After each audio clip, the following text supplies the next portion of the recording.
General Jacob, as a military commander who fought and won a war for the country, and you've been posted in the Northeast too, do you think that we have enough forces today in the Northeast? Because, there have been reports that we don't have enough firepower, we don't have enough mobility in the Northeast, and we're not really war ready as such when it comes to the Northeast region of the country. Could I have your view about it? We, unfortunately, are still a World War II oriented army. We lack mobility. We do not have sufficient forces in the Northeast. I was Army Commander and Chief of Staff there, so I know the situation. We have enough forces to hold just about that.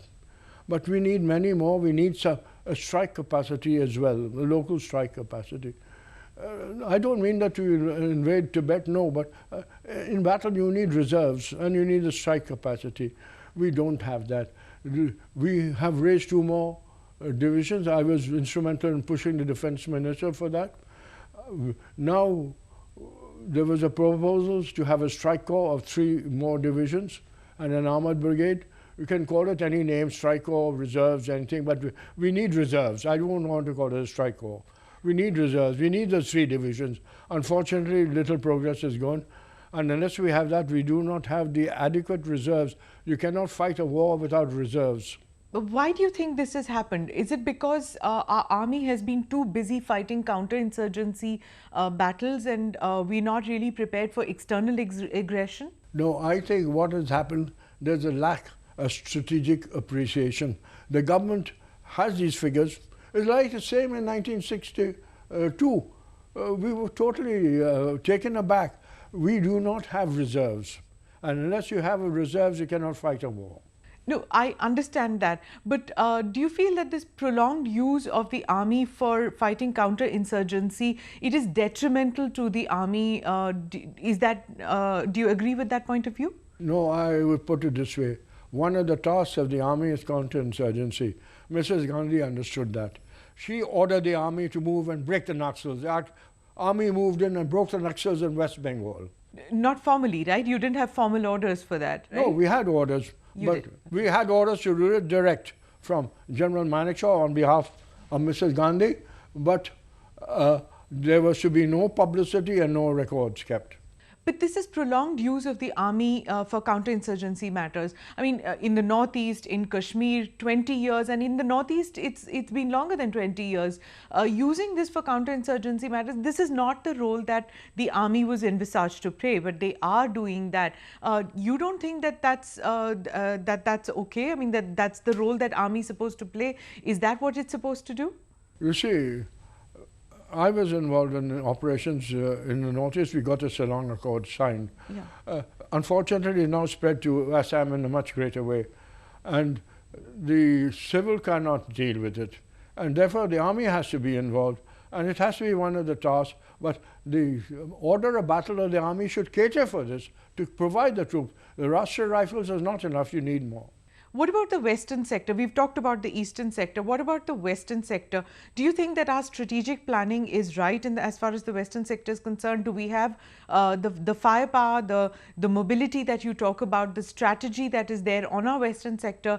Is that right, what is going on right now? Well, I don't want to comment on that. I have my own views. I am a believer in mobility and movement. Unfortunately, we are bogged down in a Maginot strategy. There was a Sergeant Maginot, you know, he was defense minister. He built this Maginot line. We have built a similar kind of fortification.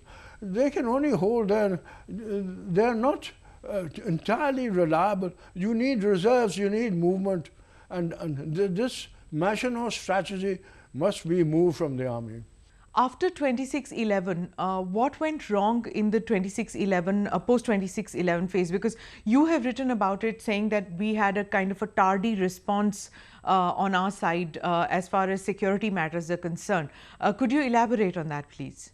I think we should have taken an example from the Homeland Security, yes. We have not. And I don't think the Home Ministry is organized or has the ability to do this. There are too many intelligence agencies and there's no great coordination. They'll deny that, but I know I've dealt with them. So there are too many agencies. We need a central agency for intelligence. We need a homeland. When it comes to internal security, you've been to America, you've been to Israel, you've seen the internal security, the homeland security in these countries. Do you think that India can replicate those systems, or is it that we should have a separate kind of homeland security of our own to deal with the dynamics that we have out here, which is completely different from that in America, and in Israel? No, I'm afraid we're very much behind time. We should use them as examples, American homeland and Israel, whoever you want to. They should make their own strategy, but there should be a pragmatic strategy, something that has teeth and bite. We don't have teeth and we don't have bite in this. And we've never had it, isn't it? No teeth and what I call bite. When it comes to Kargil, you've gone on record to say that you did speak to Prime Minister Vajpayee and said that what went wrong as far as strategy is concerned and as far as tactics are concerned with Kargil. No, what I said to him was different. I said we don't have the firepower, we can't hit Skardu, we need a long-range weapon, which we did, and I told him we're running out of ammunition. I didn't criticize what was happening on the ground. Which means right from 1962 onwards, that's always been the case with us. We just didn't have enough ammo. We didn't have it in 1962, we didn't have it in Kargil, we never seemed to have enough ammo. We don't have the logistics. Look at the infrastructure in the east and what the Chinese are doing. They're building railway lines everywhere. What are we doing? Are we matching what the Chinese are doing? Are we keeping up with them? So the impression that one gets is that we don't have enough ammunition, we don't have enough manpower, we don't have logistics, we don't have mobility right now in the army. Is that the conclusion that one is to draw? I don't want any specific one. I say we do not have the proper infrastructure and the logistics for a future war.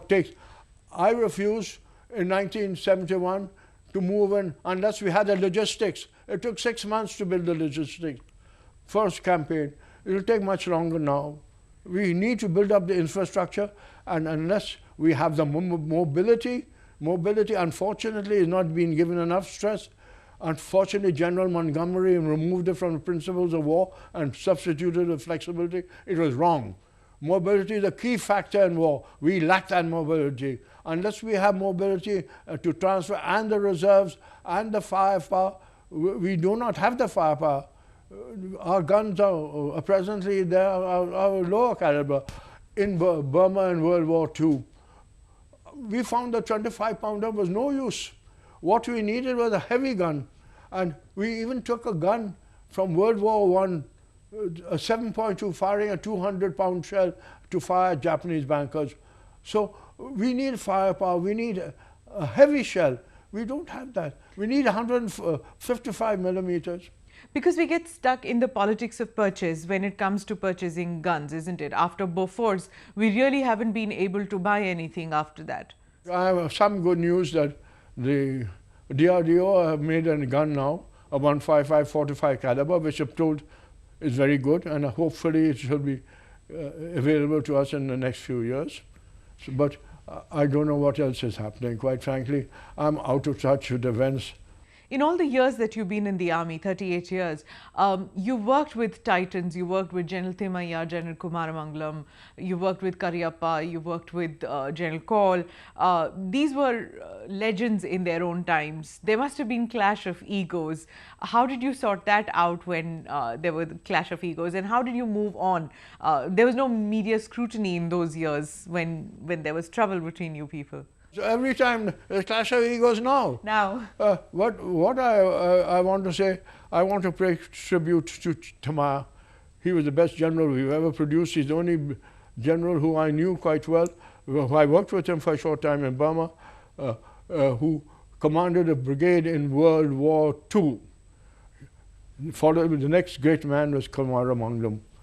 He took part in the Berakim battle, was captured and escaped from Colditz prison. He was an outstanding general too. These are the two I have the highest regard for. as I said, there was no media in those days. So when you did have these clashes, I mean, nobody got to know of it. Today, even the minor of things, people get to know about it, they write about it, and that kind of brings the morale of the forces down, it brings the morale of the country down.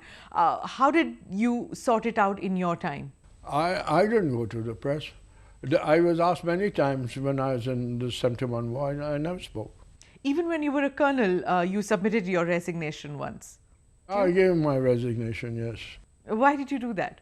I had problems with General Call. He removed me from the top of the promotion list to the bottom because I didn't give evidence against General MANEKSHAW in the inquiry, anti-national inquiry that was being held against him. I refused to give in, and Call was supervising that thing, so I refused. So he had me removed from the top of the promotion list to the bottom.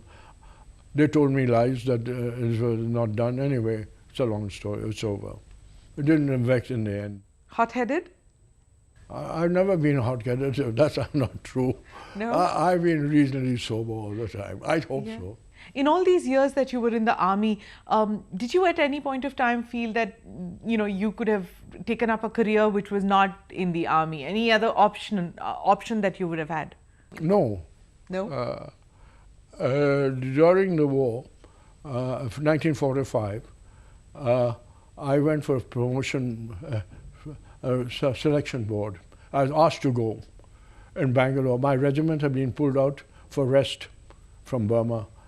So I went there, and I was told to go. I went. So I 4 days at the British selection board, and 2-3 weeks, my name was announced on the radio as the first Indian to get a regular commission. I joined as an emergency officer. Then we had, my regiment was written to, they were asking me whether I agreed to transfer to the ICS, Indian Civil Service, God's own. I said no, thank you. Then a lot of pressure on me for my own relatives to join. And your brothers also joined the services, isn't it? Yeah, all of us joined. All three of you joined the services. In those days, joining the services was a career of choice. Today, there are so many options. Young men don't want to really join the services as the first choice, So the quality of officers has gone down. Jawans, of course, there are people joining as Jawans, but as officers, the quality of officers has gone down, hasn't it? I don't want to talk on this. I joined the war. I'll tell you why I joined. I joined to fight the Nazis. I saw the atrocities, my whole aim, and I volunteered for the Middle East and I was sent there. But I joined to fight the Nazis. That was all, no other reason. I just want to fight. Yeah. That's all. And as a Jew in India, you never faced any kind of anti-Semitism, isn't it? I've never, from any Indian, faced anti-Semitism. I have faced anti-Semitism in school, British school, and in one or two instances during World War II from British officers. I was the only Indian officer in my regiment, and I had problems. I superseded British officers. I had some problems. In your personal life, you were wedded to the army. Never thought of starting a family of your own? Yeah, it was a disaster. First one failed. My mother and all that arranged, and the girl wanted to get married immediately. I was being posted to Tanda, 3 years. Kashmir. So how can I get married? Then the girl didn't want to wait, so that failed too. Second one was more serious, but broke your heart? Huh? Broke your heart? Yeah, it's finished. Anyway, that's over. I'm sorry. I'm very sorry. I've written about it. I don't want to say anymore. I still think of the person all the time. You do? I do. Yeah. I do. She's always in my mind. Was it lonely? Yeah, it was, but I made up for it in a small way. And then army was your life. It was your family. No, I wasn't. My family, I love the army. The army is my way of life. The army is a way of life. It's a career. It's a way of life, and it's a way of life which I love. I wouldn't have changed it for anything. You've written that your life was tempestuous. Why was that the case? It was tempestuous. I was going to call my book A Tempestuous Journey. The publisher didn't like it. You looked at death in the eye several times. Did it scare you? Would you still do what you did? I don't think it's necessary. I face mobs, communal mobs in Ladakh and also in Jammu. I had a shootout on the Basanta River with the Pakistan Rangers. They hit the man on my right and left and the walking stick. Anyway, I managed to drive them off. And it is okay. I have had it in Bangladesh where I went in many times to extricate them and other things. And also in Dhaka. But I was wounded twice in World War II. It's okay. If we were to talk about the Army's role in Kashmir, there's a lot of talk these days that the Army should be withdrawn from Kashmir. At least the number of forces should be reduced in Kashmir. Do you think that that's the right way to go about bringing about peace in Kashmir? Absolutely inadvisable. Unless we are maintaining strength. Do you want to hand over Kashmir to the terrorists and insurgents? You cannot move there. There are so many terrorists waiting on the other side of the border, just waiting for a chance to get in. You cannot move the army from Kashmir. I spent 10 years in Kashmir. You worked with many prime ministers. Who do you think are the people who had nerves of steel? I do not claim to be familiar with prime ministers. At my level, I don't mix with prime ministers. Oh, you're I being am a soldier. Modest. But I did have a lot of occasion to interact with Mrs. Gandhi. I'm a great fan of Mrs. Gandhi. She was a great person. And she used to continuously ask me, General, why are the Jews leaving India? I had no answer. She used to talk to me quite a bit. She's a wonderful person. I have the highest regard. She had guts, and she was the best prime minister this country has ever had. And I don't think we'll ever get someone of her caliber ever again. Politically, you've been close to the BJP. If you were to pick one prime ministerial candidate from the lot, who would you? I'm not in touch with the BJP, so I don't know what is happening with them. I'm sure they have a great number of people, I don't know any of them. Do you want to keep a distance from all politicians? I know I've had my share of governance in Goa and Punjab. I think that's enough, and it's a time for me to go. The time is coming very soon, and I've done my duty to the country, whether it was in uniform or in governance. Goa, I did the best thing I did was to save the 2 forests and make them sanctuaries. Punjab, I did quite a lot for the poor, and the best tribute I had from Punjab was when 6 months after I left, on the walls of the PGI and others was scrawled, now that General Jacob has left, who will look after the poor? That's the best tribute I can never think. Any regrets, General? My private life, there were some regrets, I can't think. As I told you, things didn't work out. And otherwise, I have no regrets. I had my share of ups and downs. They were both there. It was all not plain sailing. It was a very tempestuous journey. I don't know how I managed to survive. Anything that you'd like to have done differently in life? I don't know. There are many things I'd like to do differently in governance, in Punjab and other places, but in the army there's very little option for multilateral movement. What would be your message to young officers who are joining the army today and Jawans who are joining the army today? There's no profession like a soldier's profession. It is the noblest profession in the world. Now, cannot do anything better than serve one's country. I appeal to all the young people to join the army, to become officers, and also Jawans. We have no dearth of Jawans. There's so many wanting to join. There are not enough staff. Officers, we don't have enough. I appeal to them, this educated, technical and all, to join not only the army, the 3 services. We need you. Like Kitchener used to say, as in the posters, we country wants you. So we need you. We are 12 or 11,000 officers short. There is Air Force and Navy too. We need officers.